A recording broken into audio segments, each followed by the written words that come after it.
హిందూ హైందవ ధర్మ పరిరక్షణ అందరి బాధ్యతని ఆ భగవంతుని కృపతో అందరూ సంతోషంగా జీవనం సాగించాలని ఎమ్మెల్యే జోగురామన్ అన్నారు.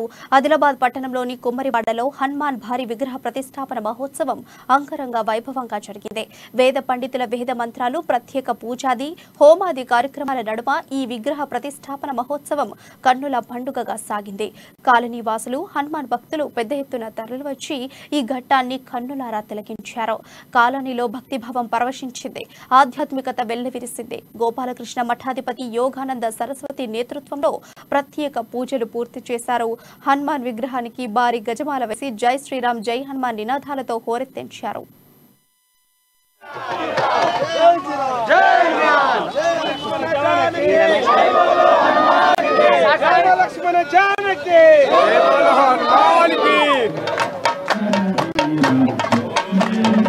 శ్రీరామచంద్రుని యొక్క దయ వల్ల ఇదే రకంగా ఎప్పుడు కూడా ప్రజలందరూ మన హిందూ ధర్మాన్ని, హైందవ ధర్మాన్ని, మన ధర్మాన్ని మనం పరిరక్షణ చేసుకోవడంలో, మన ధర్మాన్ని మనం ప్రచారం చేసుకోవడంలో ఇది ఒక భాగం. కాబట్టి అందుకొరకు ఈరోజు ఆంజనేయ స్వామి ఊరూరున కూడా విగ్రహ ఆవిష్కరణ జరుగుతూ ఉందంటే ఆ ఆంజనేయ స్వామి యొక్క ఆశీస్సులుంటే